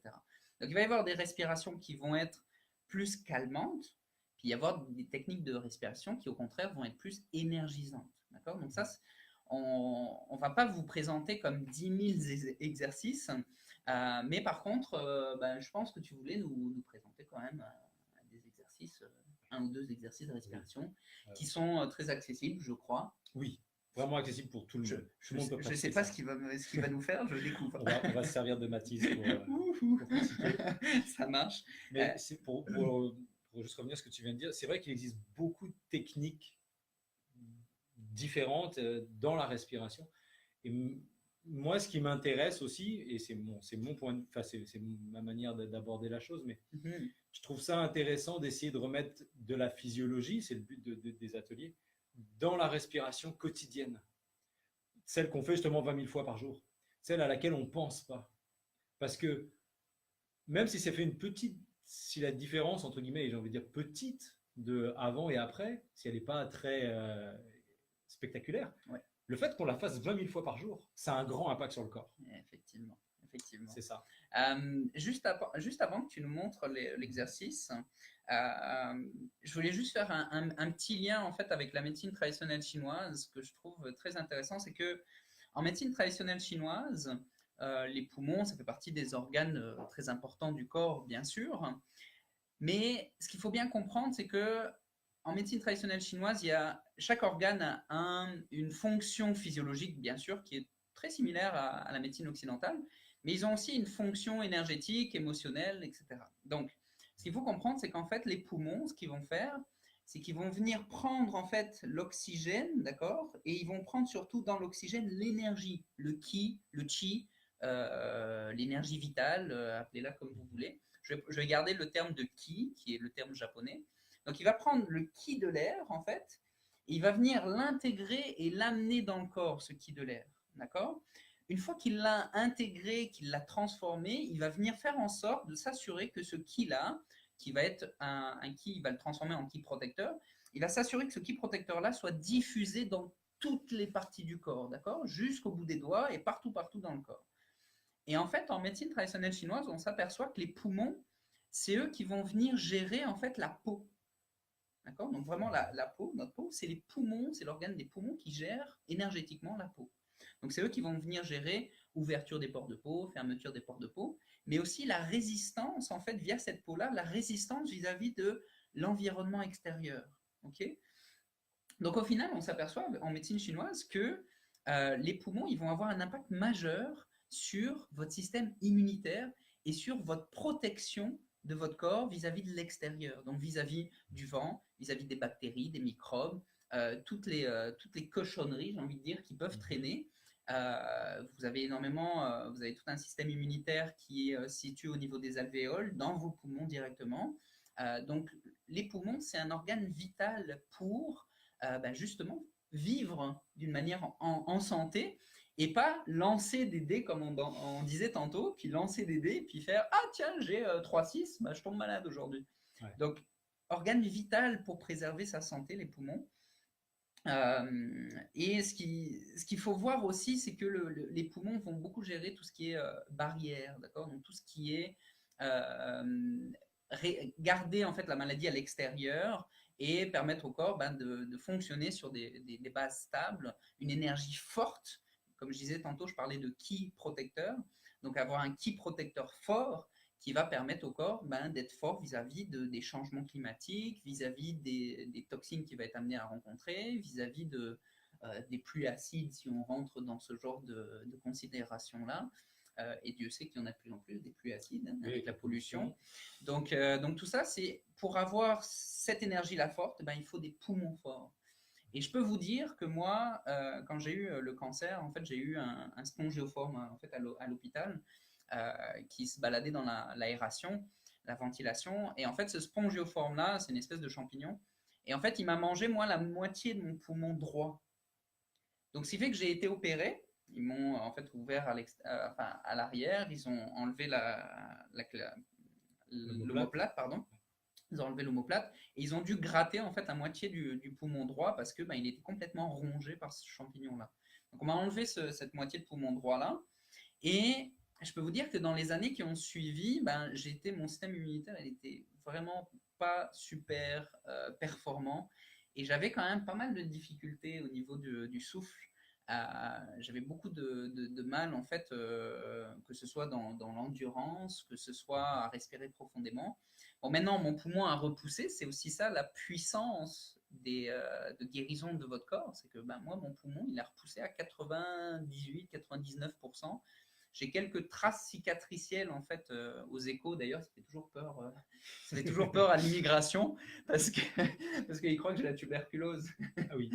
Donc qui est contagieux en plus. Donc parce que j'ai ces petites cicatrices au final au niveau de mes alvéoles. Mais voilà, c'est aussi ça la puissance du vivant et la puissance de régénération du corps, c'est que mon poumon il a repoussé. Donc voilà, en médecine traditionnelle chinoise, hyper important. Et le fait de prendre soin de cette énergie protectrice-là, ça va vous ramener encore plus de confiance aussi dans votre corps. Parce que plus on se sent protégé, plus on se sent fort, et plus on a de quoi avoir cette confiance envers notre corps. Donc ça, c'est hyper important de garder ça en tête. Je ne vais pas rentrer dans tout un tas d'autres détails de la médecine traditionnelle chinoise parce que je pense qu'on va faire 2 heures de live. Ouais. Parce que je te propose, c'est si toi tu es prêt, on peut peut-être… Ouais. Et juste pour rebondir sur ce que tu viens de dire, et ça va nous faire la transition vers la pratique. Oui. Pour avoir cette protection, pour que le système de protection et de défense soit efficace et soit opérationnel et optimal, ce qui est très important aussi, c'est que, et c'est un des principes fondateurs de l'ostéopathie, sur lequel l'ostéopathie s'appuie, c'est vraiment l'idée de mouvement et de mobilité. C'est-à-dire que si les structures de notre corps, que ce soit les organes, les muscles, les articulations, n'importe, si c'est pogné, comme on dit en bon québécois, si c'est figé, s'il y a des tensions, en fait, si pour X raison ça ne bouge plus, il n'y a plus une bonne mobilité de mouvement, c'est là que la structure n'est plus en santé. Et au final, comme on le disait tantôt avec le stress, avec d'autres images, de remettre en fait, finalement, remettre de la physiologie dans la respiration et dans notre diaphragme, ce qu'on va pratiquer maintenant, c'est remettre du mouvement au final. Ok. Et c'est vraiment important que ça bouge et que ça circule. Et l'énergie qui est utilisée, dont parle la médecine chinoise, moi souvent je l'imagine ça comme l'électricité dans un circuit. L'électricité, c'est tout le temps en mouvement dans un circuit électrique. Ça ne s'arrête jamais, ça stagne pas à un endroit. D'ailleurs, dès que ça et dans le corps, c'est pareil. Si l'énergie stagne à un endroit, la médecine chinoise, hein, si je dis pas d'erreur, c'est là qu'elle dit qu'il y a un problème. Il ne faut pas que ça stagne, il faut que ça circule tout le temps. Exact. Et de respirer, de remettre de la physiologie dans son diaphragme qui a monté, descendre, ça fait, ça maintient ce rythme, ça maintient ce mouvement, ça maintient les choses en mouvement et en circulation. Et c'est ce qui, je pense, garantit pas mal la santé générale. Exact, tout à fait. Parce qu'en médecine chinoise, il y a deux grandes problématiques. Il y a la stagnation, donc qui amène souvent une hyperactivité au niveau du lieu et donc la fatigue du système, etc. Ou l'absence de, le vide, en fait. Donc où là, il peut y avoir des fonctions qui ne sont pas alimentées et donc là, ça crée une problématique aussi. Donc il faut toujours effectivement qu'il y ait un mouvement, qu'il y ait un bon rebalancement continuel en fait du système. Donc effectivement. Très bien. Donc, ouais, avec plaisir. Donc, on va passer sur la table, c'est ça? Un petit peu, ouais. Alors, donc, vous voyez, on avait installé une petite. Je sais pas si check. On va faire un test. Hop là. Donc, j'allonge, c'est ça? D'abord, en fait, tu vas t'asseoir. Je vais m'asseoir Face à la caméra. Hop, on va mettre ça un peu plus haut, du coup. On voit les têtes. Check. C'est pas très grave. Ouais, on voit les têtes. On voit les têtes. Bon. Est-ce que ça va avec ma chemise comme ça? Très bien. La chemise à carreaux passe bien la caméra.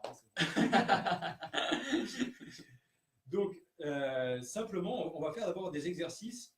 Bon, pour montrer sur Mathis où est le diaphragme, je vais passer mes mains en dessous de ses bras. Le diaphragme, il va être à peu près comme ça. Il va se situer à peu près ici. Donc, il s'insère, il est à l'intérieur de la cage thoracique. Donc, à l'avant, il va s'insérer. Chez les hommes, là, c'est quasiment au niveau des mamelons, en fait, qui s'insère. C'est au niveau de la 6e côte à gauche et de la 5e côte à droite. Donc, il s'insère vraiment haut. Hein, on est ici. Et il va donc s'insérer sur tout le pourtour de la cage thoracique, à l'intérieur de la cage. Et en arrière, peut-être tu peux te mettre de profil. Je n'ai pas bougé mes doigts. En arrière, il continue à s'insérer. Juste de profil à la caméra, c'était parfait. Ouais, comme ça. Il va descendre légèrement pour venir à peu près ici, à ce qu'on appelle la charnière entre les vertèbres dorsales et le bas du dos. Vous voyez, là, j'ai les vertèbres lombaires qui commencent. Donc, tiens, mets-toi juste vraiment face à là. Et pour vous montrer aussi rapidement, on va lever ce bras-là. En arrière, il va venir s'insérer ici. Et en avant, donc j'ai dit on est à peu près au niveau de la 5e et 6e côte, c'est ici. Donc si vous voyez là, ma main en avant, là, elle est beaucoup plus haute que la main en arrière. Donc le diaphragme, il n'est pas, parce que des fois on l'entend dire, il n'est pas parfaitement horizontal dans le corps. Il est un peu de manière penchée. Vous voyez, en avant, il s'insère ici. Puis en arrière, ouais, il vient s'insérer à peu près là. Donc vous voyez, il serait plutôt oblique entre l'avant et l'arrière. On va être face à la caméra. Ça, je vous l'explique rapidement, c'est pour vous allez comprendre pourquoi après quand on va parler vraiment du mouvement qu'il fait à l'inspiration. Ce qu'on va faire d'abord comme exercice préparatoire, ce que je te propose, Mathis, oui, c'est qu'on va, je peux me mettre même à côté de toi, je vais le faire avec toi. On va se mettre tous les deux là. Avant de pratiquer la respiration, vraiment d'essayer de remettre de la physiologie là-dedans, de le refaire fonctionner, comme je le disais avant, souvent le diaphragme, il récupère beaucoup de tension de notre vie quotidienne, du stress, oui, parce qu'on fonctionne sous stress, on fonctionne sous pression souvent, donc le diaphragme, il fonctionne de manière, il est vraiment pogné un peu. Oui. Et ce qui va être important, ça va être d'essayer d'aller réveiller un peu les fibres. Okay. Parce que du coup, comme il ne fonctionne pas bien, il y a certaines de ces fibres qui n'ont plus l'habitude de contracter, qui sont un peu gelées, on va dire. Ça a l'air très ésotérique, ça. Réveille tes fibres. Ouais, réveille le diaphragme. Mais au final, c'est pas du tout. C'est pas ésotérique, non, c'est très concret et ça va être très actif au final. Parce que ces fibres, si elles sont endormies, faut gentiment, mais quand même de manière efficace, il faut aller les shaker un peu, genre. Réveillez-vous. Ok. Donc, ceux qui arrivent là, qui regardent la vidéo, Laurent Fregnault, mon invité, il est en train de nous donner un excellent exercice de respiration. Moi, ce que je vous propose, c'est si vous avez une chaise ou autre et que vous avez le temps et que vous avez la possibilité, mettez-vous comme ça et puis faites-le avec nous. Comme ça, vous allez découvrir, vous allez ressentir ce que ça fait. Ouais. on va, euh, on va d'abord faire un exercice. Faut que je te tasse un petit peu. Juste D'accord. momentanément. Je vais faire la démonstration, après tu feras la pratique. D'accord, ok. Encore? Non, là c'est bon, là, j'ai de la place. Ce que je vais vous demander, ça va être de. On va venir réveiller les fibres, notamment les insertions latérales là, du diaphragme. Pour ça, je vais vous demander de mettre la commissure des mains ici, là, vraiment là, comme ça, à l'horizontale sur les côtes. Et alors là, vraiment, je suis assez haut sur les côtes. Je ne suis pas au niveau de ma taille. Je suis vraiment sur les côtes. Donc, vous voyez, j'ai les coudes très larges là. Un peu en dessous des seins, quoi. Ouais, juste en dessous là. Vraiment, voilà, c'est ça. Les mamelons, moi ici, sont là à peu près. Donc, vous voyez, je suis juste en dessous. Je suis assez haut quand même. Et ce qu'on va essayer de faire, ça va être de faire des inspirations saccadées. Donc, je vais vous montrer. Ça va être d'inspirer, donc de faire rentrer l'air par à-coups. Voilà. Et donc, on va, normalement, au bout de 3 ou peut-être 4 à-coups, on va avoir rempli les poumons. Puis là, on va souffler.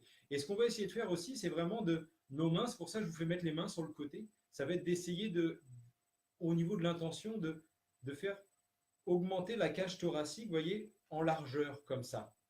Donc, normalement, vos mains et vos coudes doivent s'éloigner les uns des autres. Okay. Donc, je vous fais la démonstration. Maintenant, j'ai quand même parlé. Ça va faire quelque chose comme ça. On souffle bien. Et on fait comme ça. Là, je suis à fond et je souffle. Je le refais.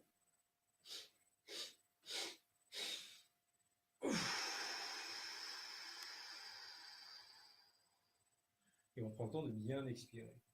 Je laisse le pratiquer. Bah écoute, dans la caméra. Alors, tu me diras si je fais ça bien ou pas. Ouais. Je vais le mettre comme ça. Alors, donc, à peu Voilà, près les mains ici. assez hautes, voilà. Ouais, ok. Bien sur les côtés, hein, pas trop les coudes en arrière ou trop en avant, mais voilà. Ok. Puis donc. Et donc tu vas inspirer par un coup en essayant de, au moins dans l'intention là vraiment de faire augmenter ton Grandir ici. Ok. Donc on expire d'abord. D'abord on expire, on vide bien son air.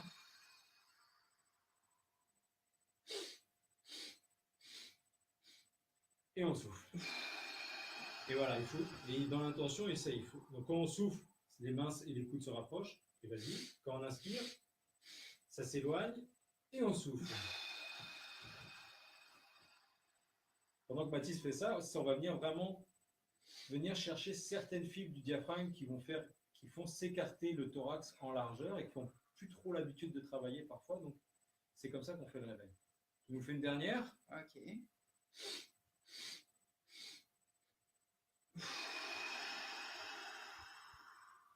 Ok, yes.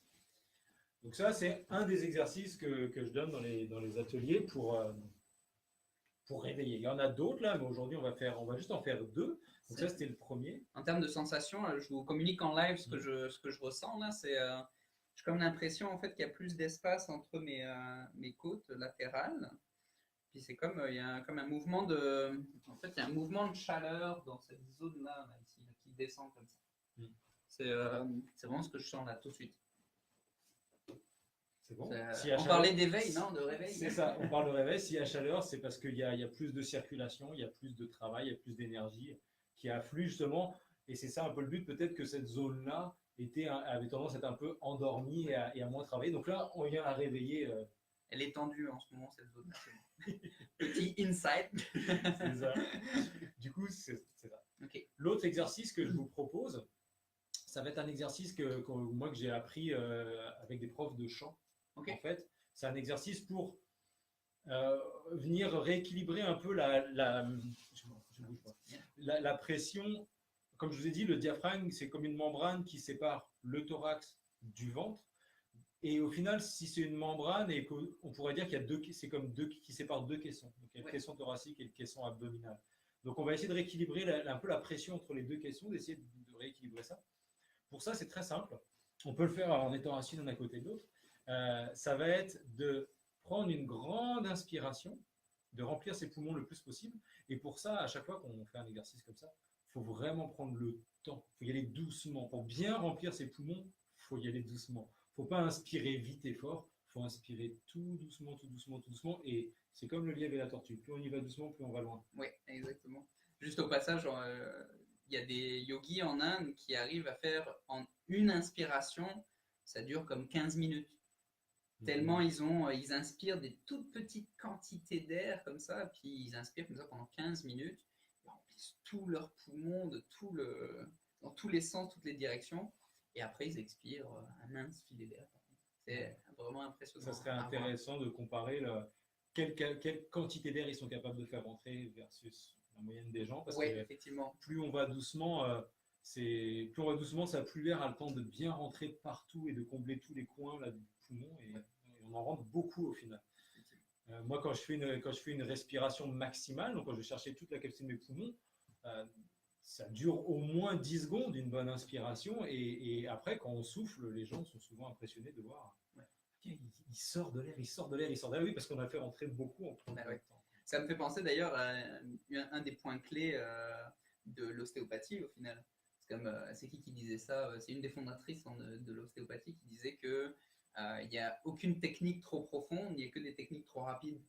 Ouais. Et je trouve le parallèle intéressant avec la respiration au final. Ouais, c'est vrai. Plus on prend son temps, justement, plus on peut aller en profondeur.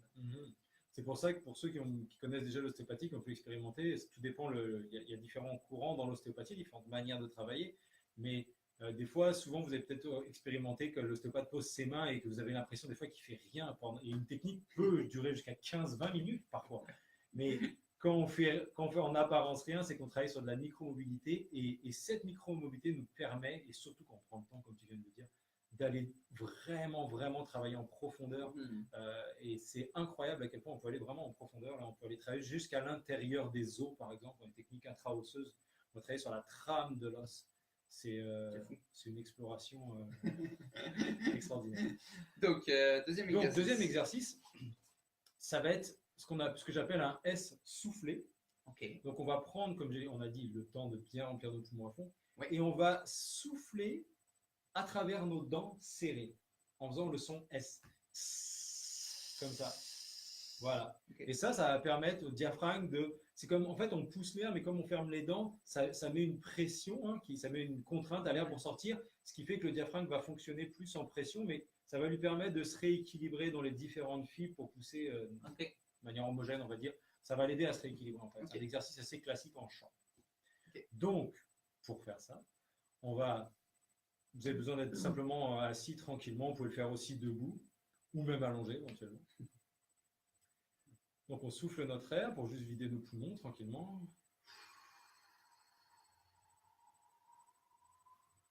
On prend le temps d'inspirer très lentement, à fond.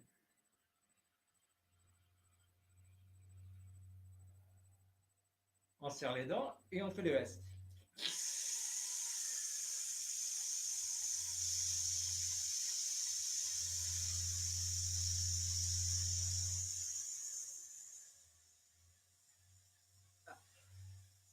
Jusqu'au bout de notre air. Baptiste ne s'arrête plus, il a plein d'air. Voilà. Exercice où on doit avoir l'air très beau, j'imagine. Ah oui, ça doit être magnifique. J'ai hâte de revoir cette séquence. Et on va se le refaire du coup. Oui, avec plaisir. Bah oui. On va se le refaire 2-3 fois pour bien rééquilibrer les fibres du diaphragme. Donc, on souffle. On va reprendre de l'air à fond.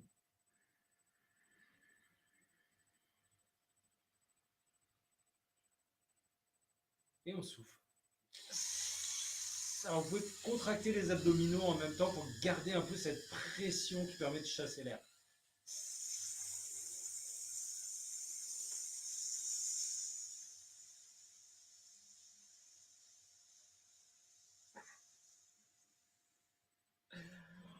On doit avoir deux ballons qui se dégonflent. Il ne manquerait plus qu'on vole partout dans les airs. Mais... Ah, c'est ça, exact. Ce qui est bien, c'est que vous allez rire aussi avec ces exercices de respiration. Puis ça a un autre impact sur le diaphragme. J'avais une patiente et amie, massothérapeute d'ailleurs, qui je ne sais pas pour quelle raison, à chaque fois que je la traitais et quand je traitais son diaphragme, elle partait en fou rire. Ok. Ou même, non, avant le diaphragme, je commençais par le sacrum, elle partait en fou rire à chaque début de séance. Et on avait un fou rire ensemble. Et je me rappelle, j'avais été surpris quand j'étais arrivé sur son diaphragme. Après, pendant le traitement, je n'avais pas besoin de traiter son diaphragme. Il était complètement détendu. Donc, Donc, oui, il Mathis, ça faut faut rire. rire, Oui. rigoler, c'est hyper important. C'est une médecine super puissante, le Oh oui. rire. Donc, rigoler. Ça enlève énormément de tension.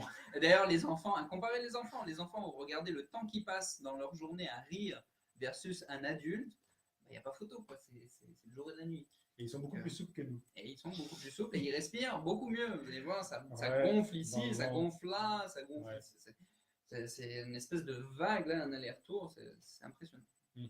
Donc, une petite dernière. Une petite dernière. Ah, une petite dernière. C'est bon. On est comme ça. Ok. On chasse l'air. On remplit nos poumons à fond tranquillement.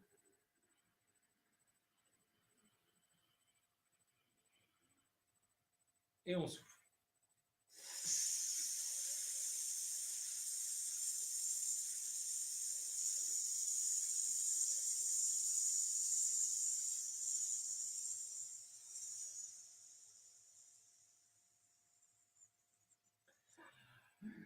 Et voilà. Là déjà, on a, c'est ça, on a fait travailler, ouais, ça détend. Déjà juste avec cet exercice-là, vous pouvez sentir qu'il y a peut-être moins de tension dans le visage, dans votre corps. Vous pouvez avoir aussi un peu plus chaud parce qu'on fait circuler le sang et l'énergie. Et vraiment, comme moi, j'ai beaucoup ça chatouille beaucoup dans le bas ici des côtes, là, puis même au niveau de l'aine à droite, là, comme sensation de fraîcheur, un peu comme si j'avais mis du baume du tigre, tu sais, la sensation un peu froide, là, comme ça, de fraîcheur. Ça apporte, j'ai un peu ça comme. Je sais que j'ai quelques ralentissements, j'ai des ralentissements et des adhérences un petit peu tissulaires, moi, à l'aine droite. Je sens déjà qu'il y a comme un courant là, tout de suite, ça. Si vous sentez des picotements, comme disait Mathis, un petit peu là, au niveau des côtes ou ailleurs, si vous sentez des petits picotements, ça peut être simplement aussi les petites artérioles, les toutes petites artères qui apportent le sang à cet endroit-là, qui se rouvrent. Parce que c'est ça qui se passe aussi. Et du coup, c'est party! Il y a de l'oxygène, les gars, il y a du sang! Ouais, vraiment, c'est le party. C'est comme des petits feux d'artifice, des artérioles se rouvrent. Et là, finalement, la circulation sanguine en fait se refait plus pleinement. Okay. Et donc, si ça picote un peu, là, c'est rien de méchant et c'est rien d'anormal en tout cas. J'imagine que ça réoxygène beaucoup mieux les cellules aux alentours, que ça stimule aussi les nerfs aussi aux alentours, j'imagine. Ouais, vraiment à tous les niveaux. C'est assez magique. Mais franchement, c'est hyper intéressant. Ces deux outils qui sont hyper simples. Le premier, on peut le faire un peu partout. Le premier, on n'est pas nécessairement obligé, j'imagine, de mettre. C'est une fois qu'on maîtrise un petit peu l'exercice, on n'est pas obligé de se mettre comme ça. Donc, on peut le pratiquer au travail, dans son bureau, aux toilettes, un peu n'importe où, celui-là. Ouais, on pourrait le pratiquer un peu n'importe où. Ouais, c'est vrai. Puis le deuxième, au final, est-ce que ça marche avec la respiration du dormeur, si tu connais? Non, je vois ce que c'est, mais non, je connais pas la respiration. Ok, on en rejargera une fois, mais si vous avez un peu la crainte de paraître débile au travail et que vous voulez le pratiquer quand même, essayez juste de contrôler un peu votre flux d'air sortant. Ça pourrait être fait, oui, on n'est pas obligé de le faire à travers juste les dents, ça pourrait être fait à travers les lèvres. Ce qui est important, c'est vraiment moi quand je le fais, vraiment de contracter les abdominaux comme maintenir ce qu'on appelle la colonne de pression, là, que l'air sorte sous une certaine pression. Ça pourrait être fait à travers les lèvres, comme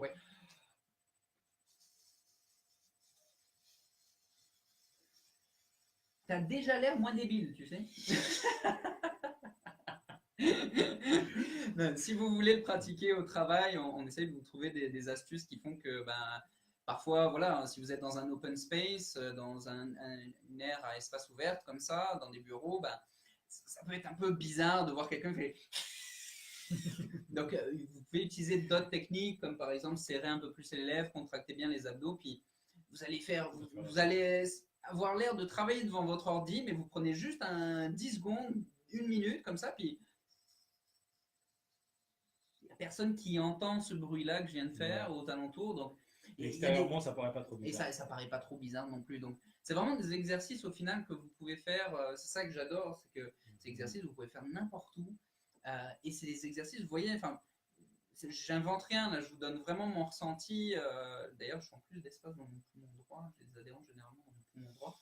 Puis je sens vraiment comme s'il avait grandi comme ça. je vous dis vraiment mon feeling, ce que je ressens après avoir, et puis vous avez vu, on n'a pas pratiqué pendant 20 minutes non plus, mais vous avez des impacts directs de ce genre d'exercice. Et tout de suite, je me sens aussi beaucoup plus centré, je me sens beaucoup plus calme, posé aussi, mais je me sens beaucoup plus centré et en contact au final, habiter mon corps. En fait, ce que tu disais tantôt, tu sais, par rapport à la danseuse, je le comprends parce que je sens plus habiter mon corps. Au final, c'est ça qui est important. Et au final, c'est ça ce que tu disais, si on habite notre corps, on est dans cette connexion, dans cette communication avec ce qui se passe à l'intérieur. Et là, on fait de l'empowerment, là, on récupère notre pouvoir, on récupère cette confiance dont tu parlais. Exact. Et c'est hyper important, c'est un processus hyper important pour vous ramener en fait de la santé au quotidien et de ne pas dépendre tout le temps que ce soit de gélules, de pilules, de professionnels extérieurs, etc. Parce qu'au final, ce qui est hyper important, les spécialistes comme en ostéo, ils sont là, ils ont clairement leur place, ils peuvent clairement vous aider. Mais ce qu'on ne veut pas non plus, et peut-être je pense que tu vas dans mon sens, ce qu'on ne veut pas non plus, c'est constamment avoir besoin de mon ostéo pour aller bien au quotidien. On ne veut pas avoir constamment besoin de ça. On veut être comme un minimum autonome vis-à-vis de sa santé. Et nous, c'est vraiment ça qu'on veut vous apporter. C'est cette autonomisation au final qui pour nous est hyper importante. Et ça n'empêche en rien que voilà, j'irai voir mon ostéo une fois de temps en temps, ou quand il y a un événement, si je tombe sur de la glace, je me fais mal au coccyx, c'est sûr que je vais voir un ostéo, c'est direct. Mais voilà, il y a plein d'exercices comme ça qui peuvent vous aider à être beaucoup plus en santé, à avoir une meilleure forme au final au quotidien, sans avoir à dépenser des centaines et des centaines et des centaines, voire des milliers de dollars ou d'euros dans des gélules, dans des compléments, dans tout ce genre de choses. Oui, bien sûr. Le corps a beaucoup de mécanismes, ce qu'on dit en ostéopathie, d'auto-guérison et d'auto-régulation. Au final, l'ostéopathe travaille avec ces mécanismes-là. Ce n'est pas l'ostéopathe qui vous guérit. Moi, je dis toujours, l'ostéopathe, c'est un assistant du corps. C'est juste que des fois, oui, on a un trop gros blocage pour que ces mécanismes arrivent à en venir à bout tout seul. Et le corps a besoin d'un coup de main extérieur. Et au final, c'est ça la job d'un ostéopathe, par exemple, c'est ce coup de main extérieur. Mais c'est vrai que on a des outils pour prendre soin de nous au quotidien, pour tous les petits bobos, les petits problèmes, les petites tensions. On peut les résoudre soi-même au quotidien. Et je dis toujours, tous les efforts qu'on va mettre, ces petits efforts, mais qui sont quotidiens, qui sont répétés, ça a un plus grand impact que même une séance d'ostéopathie. Exact. Puis moi, j'entends souvent, oui, mais c'est dur parce qu'il faut que je trouve le temps, j'ai pas le temps. Moi, dans ma maison, j'ai 3 enfants, ça court de partout, ça fait plein de bruit, je suis épuisé, etc., etc. Mais encore une fois, regardez ce qu'on vient de vous transmettre. Ça nous a pris quoi 2 minutes. Ouais. Et encore, on est parce gentil. Que là, on vous l'expliquait, tout ça, mais vraiment, quand une fois que vous l'avez intégré, c'est très rapide. En 1 minute, 1 minute 30, c'est des petits exercices comme ça que vous pouvez faire. Si vous n'arrivez pas à prendre 1 minute 30, ou allez, je vais pousser le vice, si vous n'arrivez pas à prendre 5 minutes dans votre journée pour vous, il y a un problème. Il y a un problème et vous allez forcément foncer droit dans le mur. Si 5 minutes, c'est trop à prendre ce temps pour vous, il y a un problème quelque part. Peut-être juste avant de vous endormir, vous prenez 5 minutes là, assis sur le bord de votre lit, je fais mes petits exercices de respiration qu'on vient de vous transmettre et sentez le bien-être que ça va vous apporter. Et en plus, pratiquer des exercices de respiration juste avant de dormir, ça favorise le sommeil et ça favorise les rêves, le travail du cerveau, la régénération corporelle et cellulaire. Donc c'est hyper intéressant, quoi. Donc voilà, ça c'est vraiment notre souhait le plus cher. En tout cas, je sais que tu es dans cette dynamique-là aussi. Avec Benoît Denain, on est dans cette dynamique-là aussi. Donc, mais c'est ça, c'est vraiment, on joue beaucoup sur l'autonomisation de la personne. Est-ce que tu veux rajouter toi quelque chose en pratique ou en... D'une manière générale, je pense qu'on est bientôt à conclure ce live. Est-ce qu'il y a quelque chose que tu veux rajouter à dire? Peut-être une petite pratique très rapide. Qui serait déjà une introduction. T'es donc ben généreux, toi, tu donnes des exercices comme ça, t'es comme ça. Je peux pas m'en empêcher. Ah ouais, c'est ça. Je peux pas m'en empêcher. Avec plaisir, avec la respiration, c'est vraiment un sujet qui me passionne depuis longtemps. Peut-être juste pour, pareil, comme tu disais, comme un outil, une petite pratique, un petit exercice très simple que vous pouvez faire vraiment partout, même en vous rendant à votre travail, dans le bus, dans le métro, peu importe. C'est simplement d'essayer de, comme on disait, pour remettre du mouvement dans notre corps et de la physiologie, c'est juste déjà en reprendre conscience, se remettre à l'écoute de ça. Donc ce que je propose, c'est que rapidement tu t'allonges, Oui. juste simplement, je vais essayer de cadrer pour qu'on voit, voilà, c'est parfait comme ça. Comme ça. Ouais, par exemple, ouais, Ouais. très bien. Et moi, je vais le mettre ici, on va peut-être pas voir ma tête, mais c'est pas bien grave. Ce que je propose, c'est juste une petite pratique guidée. C'est, vous allez prendre une main, vous allez mettre une main sur votre sternum, sur votre thorax ici, puis l'autre main, vous allez la mettre sur votre ventre, à peu près au milieu du ventre, au niveau du nombril. Vous voyez, mon nombril il est ici. Donc, vraiment, une main sur le thorax, une main sur le ventre. Puis, idéalement, pour bien sentir ce qui se passe, on peut fermer les yeux, on ferme un des sens, ça va aider. Et juste de respirer tranquillement et de sentir où se passe le mouvement quand on respire dans notre corps. Et les mains, au final, sont là pour nous faire sentir, c'est un feedback. C'est comme, ok, quand je respire, est-ce que c'est juste la main du ventre qui bouge, qui va monter à l'inspiration puis descendre à l'expiration? Est-ce que c'est juste la main du thorax? Est-ce que c'est juste mon thorax qui se soulève quand j'inspire et puis qui descend quand j'expire?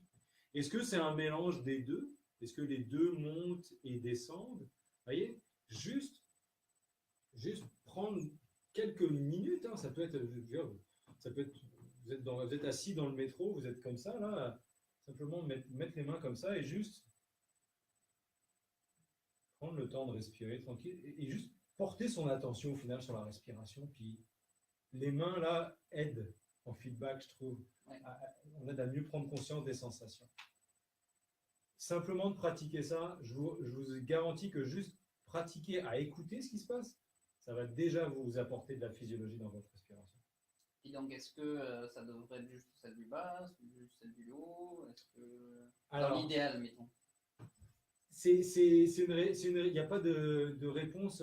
Alors, ce que je peux vous dire, dans un premier temps, parce qu'il y a bien sûr des gens qui vont vouloir et pouvoir me contredire là-dessus, mais dans un but pédagogique, essayez de porter plus le focus sur la main du bas. Essayez de respirer plus dans la main du bas. Donc, c'est-à-dire que si Mathis le pratique, il va essayer juste par l'intention que quand il inspire, ça gonfle, entre guillemets, juste dans le ventre et puis moins dans le thorax. Donc, on veut que quand on inspire, ça monte ici et quand qu'il expire, que ça redescende ici. Que l'essentiel du mouvement se passe plutôt dans le ventre que dans le thorax. Donc ça, comme tu disais, c'est d'un point de vue plus pédagogique pour amener les gens à prendre contact avec cette respiration ventrale-là. Ouais. Et une fois qu'ils l'ont, cette respiration ventrale-là, d'amener comme une espèce de vague, d'aller-retour, de jeu entre le bas et le haut, c'est ça? Simplement, vous pouvez, une image que je donne des fois pour visualiser, quand je parle de le vouloir au niveau juste de l'intention, imaginez que dans votre ventre, ici, là, il y a un ballon. Ouais. Quand vous inspirez, comme un ballon qu'on gonfle avec la bouche, là, quand vous inspirez, le ballon gonfle. Donc, c'est comme si dans votre ventre, il y a quelque chose qui gonfle, hein, qui va pousser en fait vers le haut, qui va même pousser vers l'arrière, qui éventuellement va pousser sur les côtés aussi, va pousser dans toutes les directions. Et puis que quand vous expirez, le ballon se redégonfle et redevient tout petit. Okay. Simplement ça va déjà ramener beaucoup de physiologie et faire une certaine rééducation très simple. On pourrait y amener après plein d'autres nuances, mais ça, on verra plus en détail plus tard. Voilà. Eh bien, écoute, merci beaucoup. Je t'invite à me rejoindre ici. Ouais, on va remettre un petit peu plus haut. Check. Voilà, ben, merci beaucoup pour ces 3 exercices qui sont comme... vous avez vu, c'est hyper simple. Ça ne demande pas, un gros 5 années d'université, ni un gros setting ou autre. Ça demande juste comme... puis, si vous n'êtes pas en contact avec votre corps, ben, juste le fait de voir vos mains bouger, ça va vous amener à ce contact-là, donc c'est hyper intéressant. Donc merci beaucoup pour cette dénourrissée, ces 3 exercices-là. Moi, ce que je voulais vous amener pour terminer, c'est est-ce que dans votre vie, est-ce que vous manquez ce pilier-là? Est-ce que vous manquez cette étape indispensable au final pour être mieux dans votre corps, qui est la confiance justement en votre corps, qui est sentir vos sensations? Est-ce que vous avez pas cette chance, mais est-ce que vous avez ce savoir-là? Est-ce que vous avez ça? Est-ce que vous avez apporté ça? Est-ce que vous avez cultivé ça dans votre vie? Ou est-ce que c'est un pilier que vous manquez? Parce que si c'est un pilier que vous manquez et qu'en plus de ça, vous êtes en rémission de cancer, ou que vous êtes après une maladie grave, ou que vous avez frôlé la mort et que vous êtes en train de vous en remettre, bah, si vous manquez ce pilier-là, ben, ça peut être problématique pour venir récupérer à 100% et puis ben, de pas être contraint par des symptômes, par des douleurs, par un corps qui n'est pas suffisamment énergisé, qui n'est pas suffisamment dynamique, etc. Donc, si vous manquez ce pilier-là, écoutez, faites-y attention, reprenez la vidéo, regardez. Et sachez que nous, dans notre programme Recharging avec Benoît Denain, mon associé, c'est vraiment un pilier qu'on développe énormément, qu'on vient explorer. On vient explorer toute la médecine traditionnelle chinoise autour de ce pilier-là. On a même Laurent Fregnault qui est là, notre ostéopathe, et qui est là en tant qu'expert de la respiration, qui est vraiment là pour donner d'autres exercices de respiration beaucoup plus poussés, beaucoup plus avancés, d'autres compréhensions aussi des impacts de cette respiration-là au niveau physiologique. Donc voilà, on lance le programme Recharging dans une semaine maintenant, le 4 février. Donc si jamais vous êtes en rémission de cancer, que vous avez du mal à récupérer votre énergie, que vous avez des douleurs, que vous en avez marre de cette épée de Damoclès au-dessus de votre tête, qui vous fait peur de rechuter et que la maladie revienne, ou que vous avez du mal à être en phase avec votre entourage parce que vous êtes revenu de cette expérience-là avec voilà, des sensations différentes, avec des réflexions différentes sur la vie, avec une quête de sens. Tout ça, nous, on vous aide dans le programme Recharge Inc. avec Benoît Denain. Nous, ce qu'on vous propose, en fait, si vous êtes dans ces situations-là et que vous sentez que vous avez besoin d'aide, allez sur notre site www.recharge-inc.com. Je remettrai le lien dans les commentaires. Allez sur le site, regardez un petit peu tout ça. Et sur le site, vous allez voir, vous allez pouvoir prendre un rendez-vous téléphonique avec nous, donc avec soit Benoît, soit moi. Et en fait, ce rendez-vous-là, tout simplement, c'est pour que nous, on puisse comprendre votre situation, ce que vous vivez actuellement, parce que nous, on n'est pas des vendeurs de rêves. Donc, si on voit que ce que vous vivez actuellement, on ne peut pas réellement répondre à votre problématique, on va vous le dire. Et puis, on va vous dire, c'est peut-être autre chose que tu as besoin et on va vous aiguiller du mieux qu'on peut. Par contre, si on voit que, voilà, c'est OK, on peut vraiment t'aider, on peut vraiment t'accompagner, on peut vraiment t'amener à vivre ta nouvelle vie à 100%, là, on va vous le dire aussi, puis on va vous proposer, on va vous expliquer tout ce que c'est Recharging, parce que c'est quand même 5 mois Recharging assez formidable. On a 7 experts en te comptant qui sont dans le programme. Nous, on est 2 coachs, donc Benoît Denain et moi. On vous accompagne au quotidien d'une manière, voilà, au fur et à mesure du programme, on va être là avec vous, vous allez avoir accès à nous, vous pouvez nous poser vos questions, vous pouvez nous contacter. Nous, on est là pour vous coacher, pour vous faire du mentorat aussi. On a tout un tas d'exercices qu'on vous donne. Et puis, une autre manière d'aborder les choses, une autre manière d'aborder la vie et de passer vraiment, en fait, de transitionner d'un modèle, d'un système, en fait, où c'est la maladie qui règne, à un modèle où c'est votre santé qui va régner. D'accord ? Donc, d'un système où c'est la maladie, la normalité, à un système où c'est, au final, c'est que vous soyez en santé, la normalité. Et puis, au final, l'être vivant, tout être vivant, la normalité, c'est ça, c'est que c'est en santé. Ouais. C'est, vous regardez les guépards, les loups, les araignées, vous regardez les mammifères, les baleines, les requins, l'être vivant est fait pour être en santé.